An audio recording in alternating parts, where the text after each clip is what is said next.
9 de la mañana, 10 minutos. Hace un instante teníamos la palabra del presidente de la República desde el Consejo de Ministros que se está desarrollando en Pirarajá, en el departamento de La Valleja. Y previo al ingreso al Consejo de Ministros lo vimos charlar sobre varios temas. Le dijimos que lo más importante lo íbamos a tener, pero de hecho lo más importante lo están en estos momentos publicando varios portales, como por ejemplo Montevideo Portal, que fue esa última parte que escuchábamos del presidente de la República con respecto a la situación de las niñas abusadas y asesinadas en los últimos días. Y allí el presidente Vázquez, recuerdan ustedes, nos hablaba de que no veía posible la castración química, no la veía viable, fundamentalmente por el tema de que, como médico decía, no era una solución, pero sí dijo que es viable un registro de agresores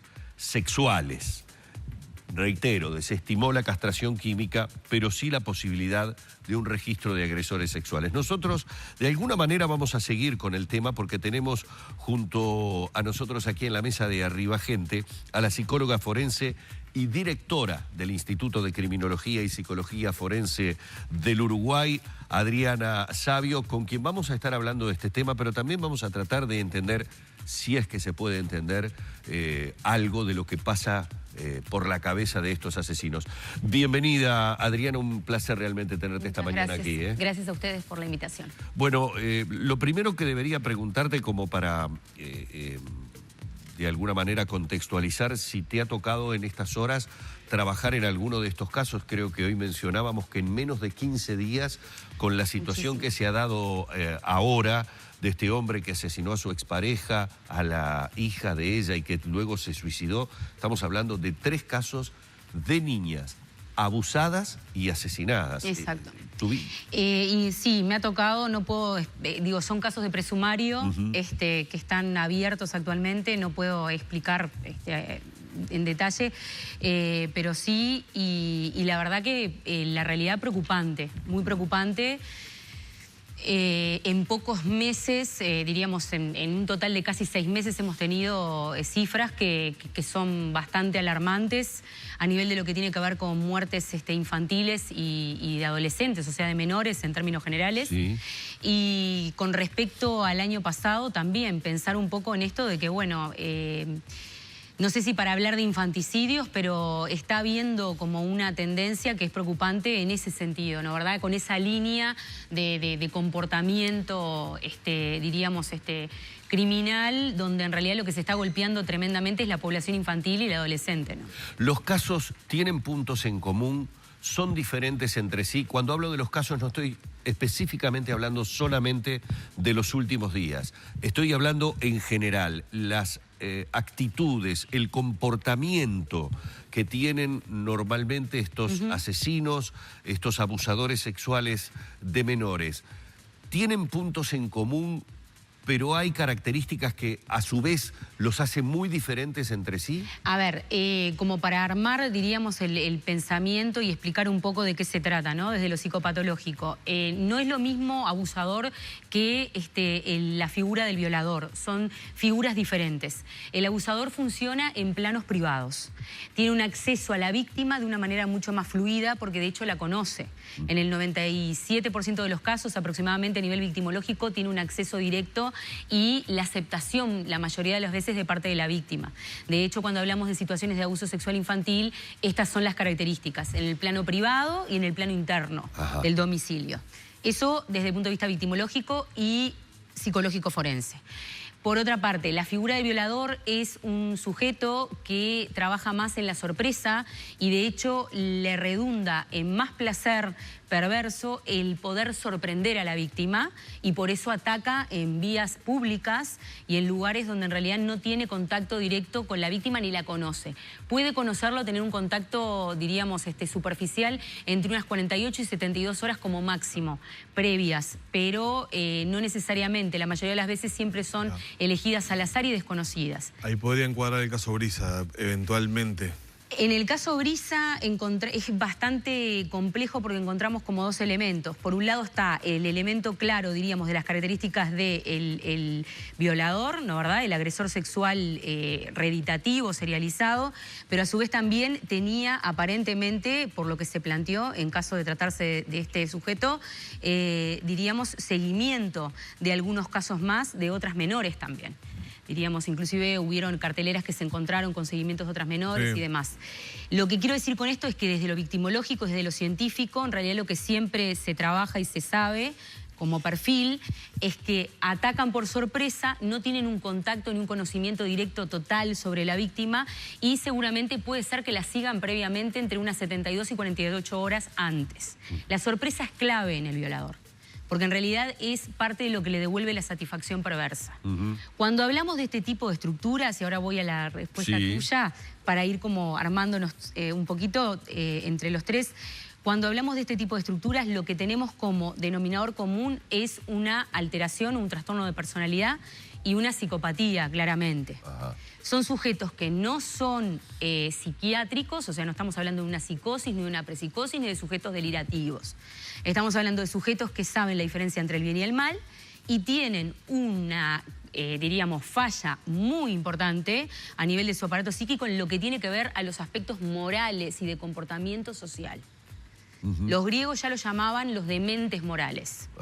Ese era el nombre que ya se le daba en la antigüedad a este tipo de estructura. Y es una patología para el ámbito forense muy comprometida, porque en realidad no estamos hablando de alguien que no pueda ser procesado ni imputado, porque de hecho está en sus cabales, es consciente, se maneja, tiene principio de realidad, y de hecho, diríamos, su energía psíquica está usada para el mal, o sea, para, diríamos, fines que lo satisfacen a él individualmente y no hay conciencia del sufrimiento del otro. ¿Irrecuperable? Porque esa es una polémica que está planteada ahora también, ¿no? Ahí lo que pasa que entramos, a ver, era lo que yo hoy hablaba en una entrevista, o sea, son fenómenos multicausales y ahí entramos en el plano de lo que tiene que ver con lo psicológico criminal que toca lo jurídico. A ver, es muy complicado que tengan esta capacidad individual o que puedan desarrollarla solos de poder controlar esa impulsividad a repetir lo que necesitan hacer. ¿Por qué digo lo que necesitan hacer? Porque en realidad la falla está, diríamos, en una patología del erotismo. Se erotizan con lo perverso. Por eso se habla de que el agresor sexual suele repetir sus eventos. Es reeditativo. Reeditativo. En el plano clínico se llama reedición, o sea, reeditan. Necesitan reeditar. Cuando yo planteo esto, explico lo siguiente porque así se entiende mucho mejor también. Lo reeditativo tiene que ver con que el sujeto en realidad, aunque les parezca un disparate lo que voy a decir, y funciona así en estas cabezas, necesita entender algo de su mente que interpreta que puede ser explicado a través de la comisión de ese acto.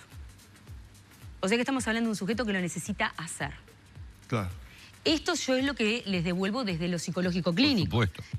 Después tenemos que trabajar, como trabajamos siempre nosotros, en interdisciplina con la parte jurídica, la parte médica y otro tipo de, diríamos, ciencias que puedan aportar a ver qué es lo que se puede trabajar con este tipo de sujetos.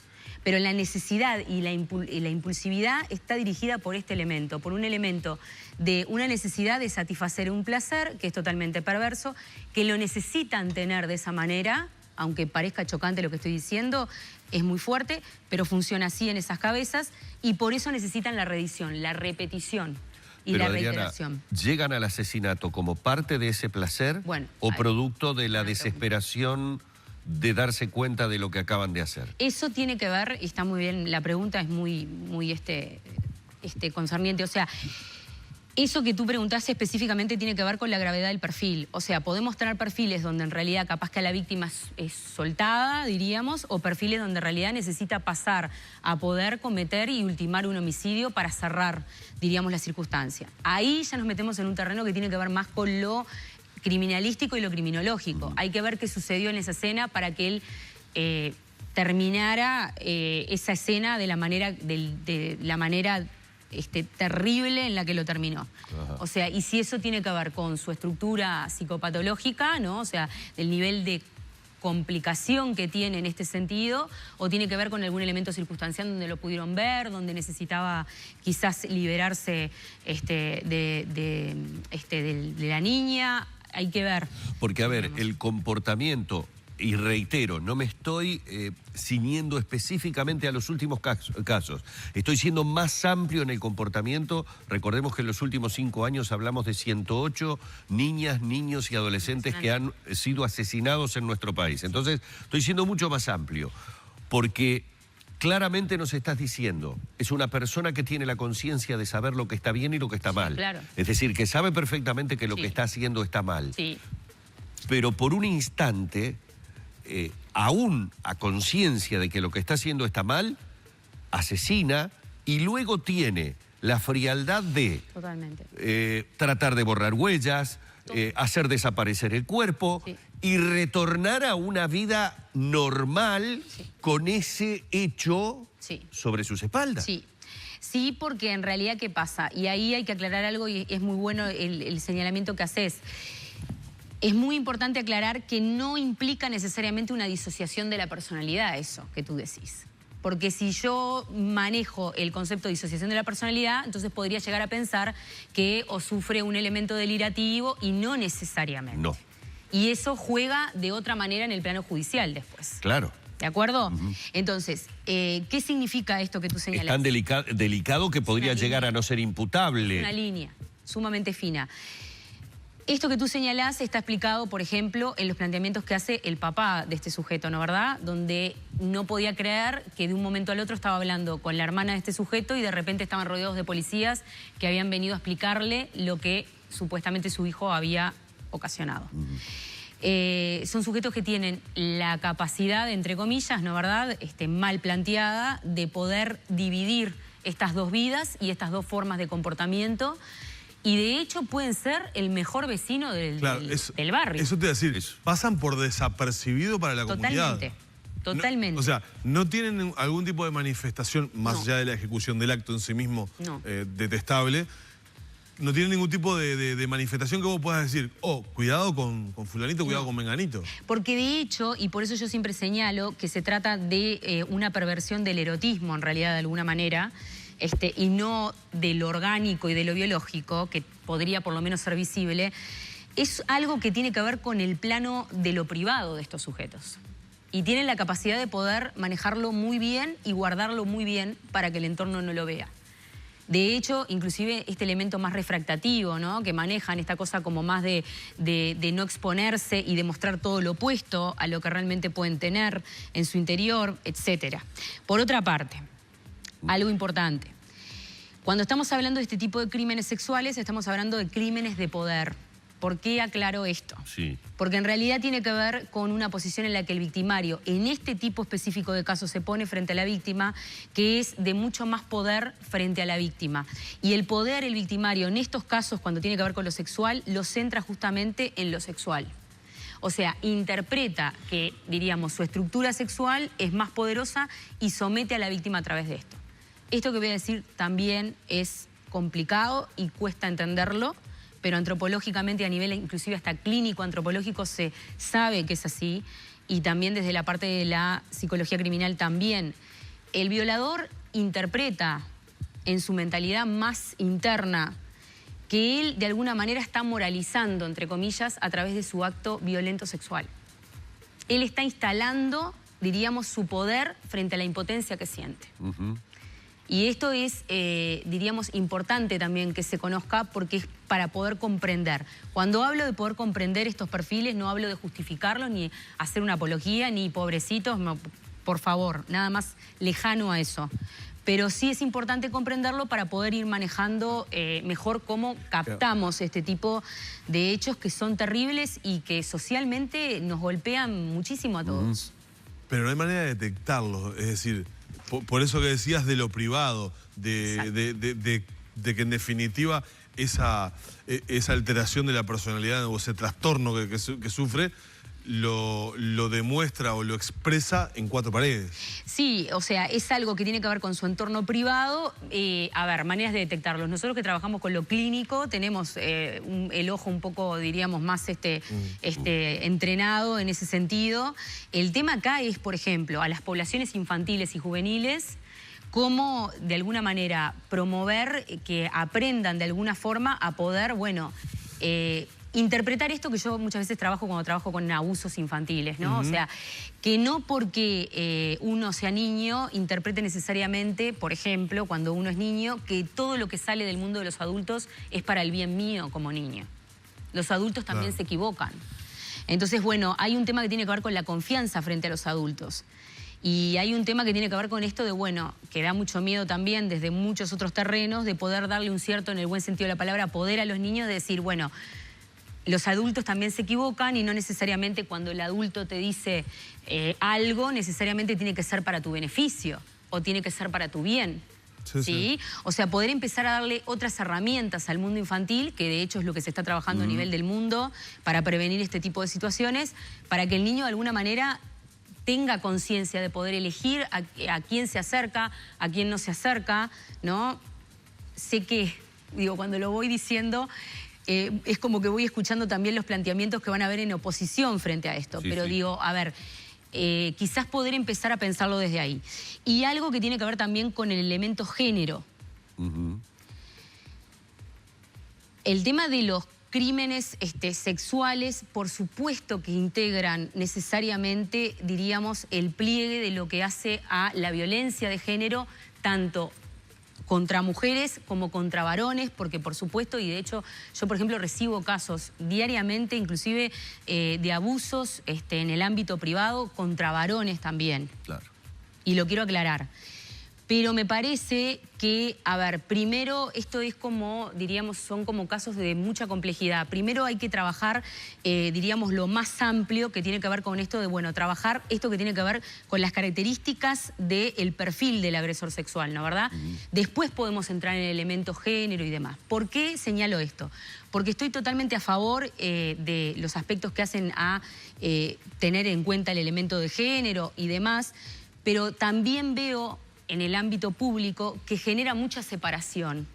Y frente a este tipo de casos nosotros como población no podemos separarnos. No colabora. No colabora muchas veces positivamente que o se pongan en contra o a favor o que por ejemplo planteen, bueno, en el caso del nenito, de este nenito Valentín, que fue el caso del entrenador, diríamos, no se cuestionó que había violencia de género porque era un varón. No pasa por ahí, por favor. Claro. O sea, a ver, nosotros tenemos que, como sociedad y como fuerza civil, porque por ahí viene justamente el cambio que podemos generar desde este tipo frente a este tipo de situaciones, unirnos en vez de desunirnos con, diríamos, opiniones en ese sentido. Yo no digo que no sea importante tenerlo en cuenta. Pero no hacer hincapié exclusivamente en eso. Porque eso, muchas veces ese tipo de hincapiés, como tú señalás, Humberto, separan y frente a este tipo de circunstancias tenemos que aunar criterios para poder hacer frente a este tipo de sujetos, que en realidad yo siempre señalo, son menos que la totalidad de todos nosotros. Sí, por supuesto. Pero, Adriana, tenemos que ir cerrando, se nos ha ido el tiempo y hay algo que creo que mucha gente piensa también. Uno no puede creer que estas personas actúen en estos hechos aislados y más allá de uno o dos antecedentes que parece haber tenido en su vida, no haya otros casos. ¿Es posible, como se da tantas veces, que muchos casos sean ocultados por las propias víctimas que no lo dicen? Claro. O que este hombre u otros hombres puedan ser culpables de casos que no se han terminado de cerrar, como voy a dar el caso, por ejemplo, de Lola Chomnalés? Es posible y de hecho, bueno, a ver, eso se responde con mucha investigación, poder empezar a trabajar con investigación criminal, con aportes de la parte psicológica, que de hecho ya en algo se trabaja, y de la parte psiquiátrica, con cruzamientos de perfiles y demás, pero también con el registro. Yo creo que el registro de agresores puede ser muy, digamos, revolucionario y muy positivo para poder mejorar y bajar los niveles de este tipo de reedición que se está observando cada vez más frecuente. No creo para nada en la castración química. A ver, con el respeto que me diríamos, concede, diríamos, pensar en las personas que lo plantearon y demás. No es un tema personal, pero científicamente no lo creo porque, vuelvo a repetir, es una patología del aparato psíquico. Yo, diríamos, al agresor sexual lo castro químicamente y en realidad va a buscar otro tipo de medios para poder seguir concretando sus fines. Exacto. ¿De acuerdo? Y con respecto a la, diríamos, perpetua. Tampoco me parece viable, y mi aporte desde la parte de la psicología forense, por el simple hecho siguiente: desde lo victimológico tampoco es bueno, porque uno se cansa de ver víctimas que quedan pegadas al victimario y al proceso que hace el victimario en su, diríamos, pago de pena, y dejan de hacer sus propias vidas como víctimas. Claro. Entonces, creo que tenemos que buscar un camino intermedio que, bueno, es lo más difícil, pero es el compromiso que tenemos todos como sociedad. Adriana, muchísimas gracias. Gracias a ustedes. Hemos estado dialogando con Adriana Savio, psicóloga forense y directora del Instituto de Criminología y Psicología Forense del Uruguay, especialista en abuso infantil, tratando de entender de alguna manera lo que hasta ahora para cualquier ciudadano común es absolutamente inentendible.